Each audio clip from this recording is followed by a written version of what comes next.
Shri Sai Ram. Bhagavatha Vahini by Bhagavan Shri Sathya Sai Baba. Chapter 26. Curse or Godsend. The messenger from the hermitage said, O Emperor, our preceptor has a son. Though he is of tender years, the splendor of his spiritual attainment is overwhelming. He reveres his father as his God and has as his chief aim in life his service and the upkeep of his renown. His name is Shringi. You came to that hermitage propelled by some inscrutable impulse. You placed a dead snake round the neck of the father of this Shringi, who is also my preceptor. A few children saw it, and they ran towards Shringi, who was engaged in games with his comrades, to inform him. He did not believe it at first. He continued with his game. But the children of the hermitage repeated the news often and insistently. They jeered at him for merrily playing on, when his father had been insulted so grossly. Even his playmates laughed at his callousness. So he ran as fast as he could towards his cottage and found that their report was true. When he turned back, he saw you moving off from the place, and without any sense of discrimination about what is of lasting significance and what is of temporary interest, urged on by frantic passion and anger, that teenage fellow lost control over himself, pronounced a curse on you. This was caused unending pain to my preceptor. The emperor interrupted him and asked, O son of a hermit, tell me what the curse is. The youth replied, Lord, I find it hard to tell you. My tongue refuses to utter it. But yet I have to communicate it, since my preceptor has commissioned me to do so. The son of my preceptor promptly took the waters of the holy Kausiki river in his palm and pronounced, 7 days from this day may the king be bitten by the snake Takshaka, a terrible curse indeed. The youth stopped, for his grief overpowered him, and he broke into tears. But the emperor only smiled. He said, Young hermit, is this a curse, to be bitten by the Takshaka, and that 7 days later? This is no curse. This is a signal gift of grace. This is a blessing from the lips of the son of the preceptor. Immersed in the affairs of the empire, I had come slothful regarding the affairs of the spirit and of God, which are the goals of life. As a result, the merciful Lord Hari moved the tongue of that Rishi's son to articulate those words. He has allotted me an interval of 7 days. What a great blessing is this!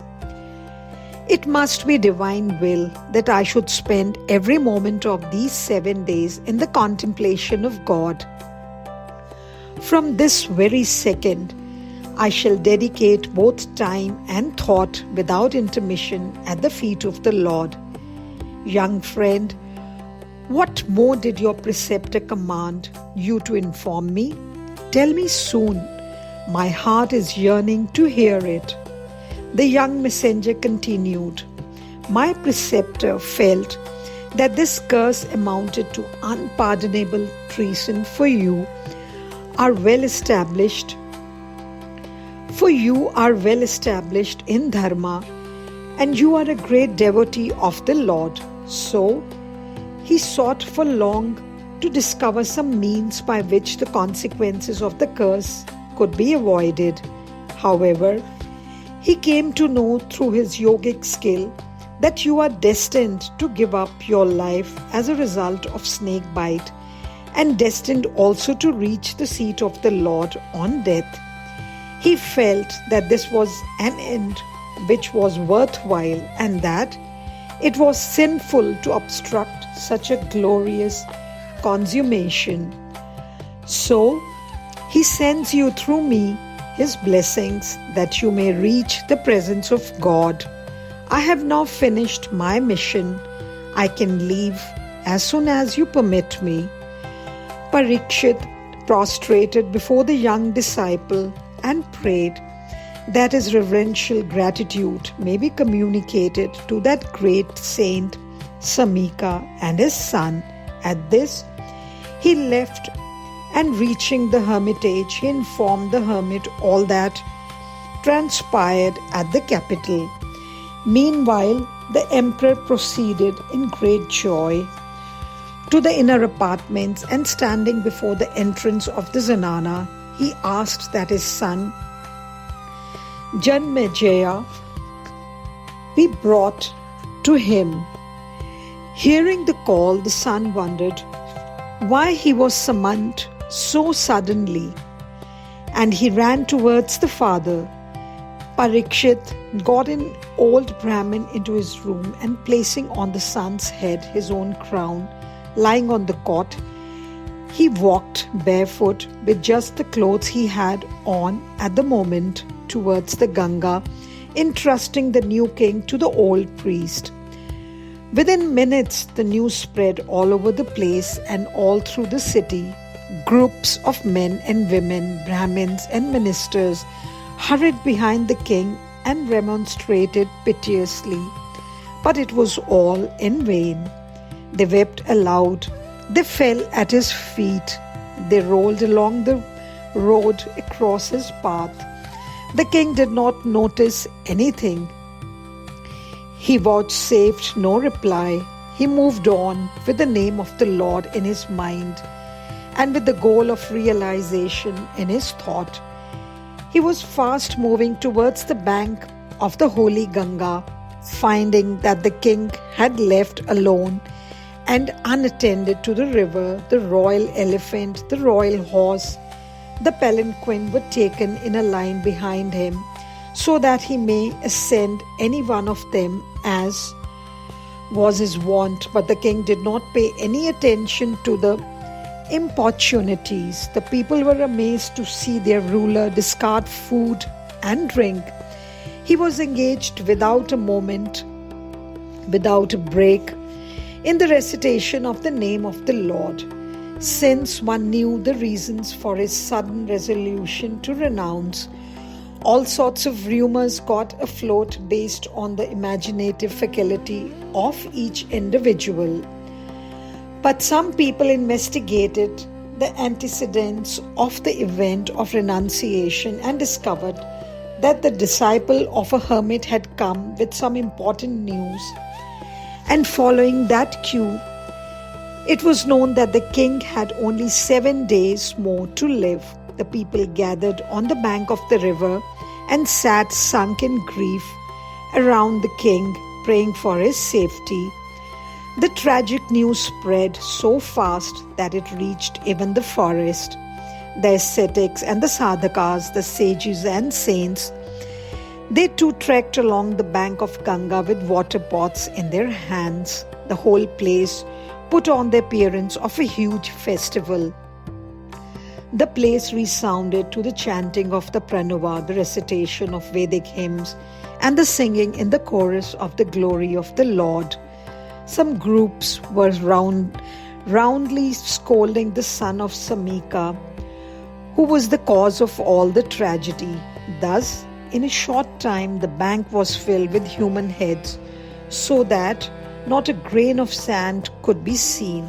Meanwhile, an aged hermit who was filled with great pity and affection towards the emperor approached him, and shedding tears of love, he spoke to him thus: "O king, people say all kinds of things.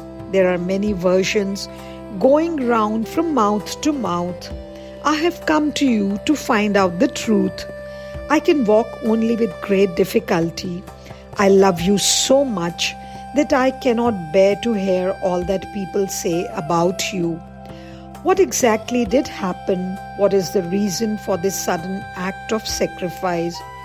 What is the mystery behind the curse that the son of a hermit pronounced on such a highly evolved soul as you? Declare it. Satisfy our craving to know the truth. I cannot look on while the people are suffering like this. You were like a father to them. Now you pay no heed to their pleadings. You have given up all attachments and come here. Speak to them at least a few words of solace. With you sitting silent and hungry on the riverbank, engaged in rigorous asceticism, the queens and ministers are like fish thrown out of water. Who was that young man whose words caused this disastrous storm? Can he be genuinely the son of a hermit, or is that only a disguise? It is all a mystery to me. The king listened to these words, spoken with such affection and equanimity. He opened his eyes and fell at the feet of the sage. Master, Mahatma, what have I to do with the feet of the sage? Master, Mahatma, what have I to do to hide from you? It cannot be hidden, even if I want to. I went into the forest hunting. Many wild animals were seen, but they scattered at our approach. The small band of bow men that was with me was also scattered in the attempt to pursue the animals. I found myself alone on the track of game, and I was far away from the retinue. I got no game. I was overcome with hunger and thirst. The scorching heat exhausted me. At last I discovered a hermitage and entered it. I came to know later that it was the cottage of Rishi Samika. I called out repeatedly to discover whether there was anyone in. No answer came, nor did anyone come out. I saw a hermit sitting in deep meditation, lost in his own dhyana. While coming out from the cottage, I felt something soft under my foot. I lifted it with my fingers and found it was a dead serpent. As soon as my eyes fell on it, my intelligence was poisoned. A foul thought came into me.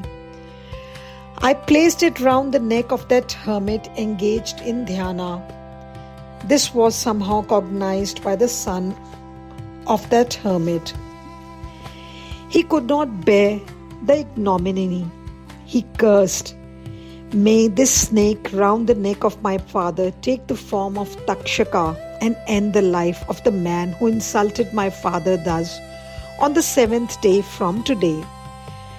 News was sent to me from the hermitage of this curse and its consequences.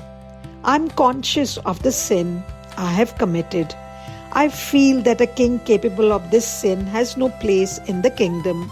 So, I've given up everything, every attachment. I have decided to use these 7 days for the ceaseless contemplation of the glory of God. It is great good fortune that this chance has been given to me. That is why I have come here. Thus, when the nobles, courtiers, princes, queens, ministers, hermits, and others who were around him came to know the true facts, they dropped from their minds the wild guesses they had made so far. They prayed aloud that the curse may lose its fatal sting. Jai Sai Ram. Saishwaraya vidmahe Sathya Devaya dhimahi Tanna sarva prachodayat. Om Saishwaraya vidmahe Sathya Devaya dhimahi Tanna sarva prachodayat. ॐ साईश्वराय विद्महे सत्यदेवाय धीमहि तन्नः सर्वः प्रचोदयात्। ॐ